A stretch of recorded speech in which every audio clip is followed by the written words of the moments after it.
Hey guys, welcome back to another video. We're in this video. As you can notice, we have a very interesting livery right here. Frontier.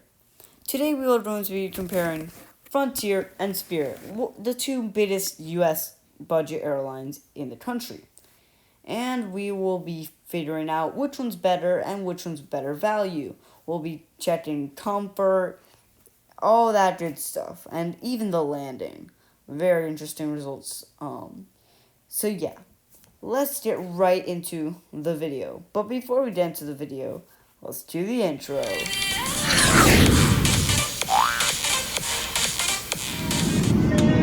Here's my seat on Frontier, and as you can tell, the table is absolutely small. Keep in mind my hands are very small. Very nice window, very small armrest, a seat, and that's practically everything. Yeah. Quickly before we take off, sorry for the black bezels, but man do I wish that I was on that American Airlines plane. Probably 10 times better than this, and cheaper, which we'll talk about later. Here's a takeoff out of Philadelphia International Airport. So as you can see, it looks very fast. Keep in mind this is an A320neo, which also is something that we'll talk about later in the video. So yeah, as you can see, it was a pretty fast takeoff of like 30-something seconds. And then very quickly we did a little descent up into the clouds of Philadelphia, where we had a 2-hour flight down to Florida. By the way, quickly before we land, we show the landing of Frontier. This is me returning to Philadelphia on Spirit, and it was raining that day. Let me show you the landing. It was raining, high winds, everything. See the landing. Okay, that wasn't the smoothest, yeah, but it was okay.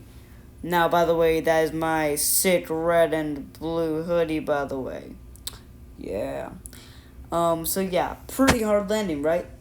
Wait till you see the Frontier landing in perfect conditions. Now here's the Frontier landing at MIA. Make sure to keep in mind while this landing happens, they are some clear skies. The winds are absolutely perfect. There are 0 winds. Everything is perfect. There are no winds.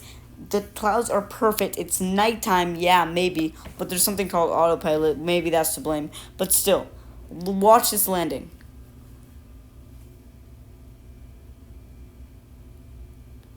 Okay, it wasn't half bad, but keep in mind, I was holding my phone as hard as I can. Now here is the experience on Spirit Airlines A320neo. Here's my best trying not to film random people. Yeah.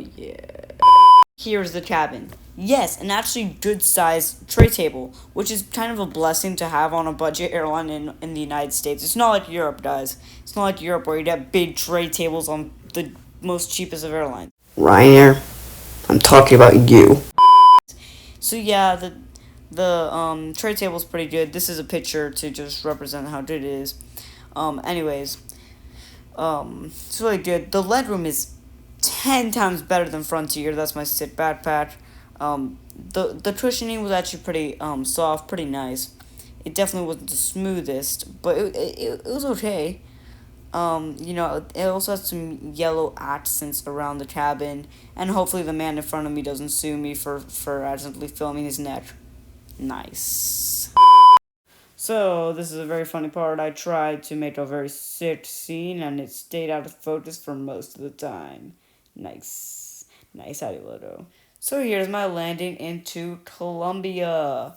By the way, I already returned from this trip, so don't try to stalk me, eh?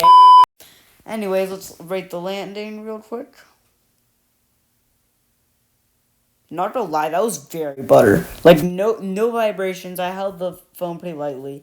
That was great. Now let's get to conclusion. By the way, quickly before the next part, which is pricing, I just want to say Infinite Flight did very well in the Spirit livery for the A321. But I just want to say, please put an A320neo of Spirit Airlines. Yes, please, thank you. Okay, so first up with the pricing section is Frontier. Now I would show it, but then I had too much trouble trying to make it, yeah. But, Frontier is actually more expensive than Spirit. in a lot of cases. And also, budget airlines charge you a lot for literally everything. You want to breathe, that's like $20. So yeah, what I want to say is, between Frontier and Spirit, Spirit just makes more sense than Frontier. It's more comfortable, it's better in 90% of cases, and Frontier just generally is just not good for the price, and they're really basic, and they haven't changed their cabin at all. So, in between them, I'd say Spirit Airlines. But, keep in mind, I did search, and apparently sometimes real commercial airlines with like TV streams and everything, like regular airlines, sometimes cost less than budget airlines. So yeah, definitely before going on Frontier and Spirit. Even though I love Spirit 10 times more than Frontier, and I actually really enjoy Spirit, and they're really nice in there as well, I definitely go on American more than Spirit as they're more comfortable and everything. So yeah, I hope you guys enjoyed this video. Hope this was a very comprehensive, full review, so you can make your purchasing decision. And I'll see you guys in the next video. Bye.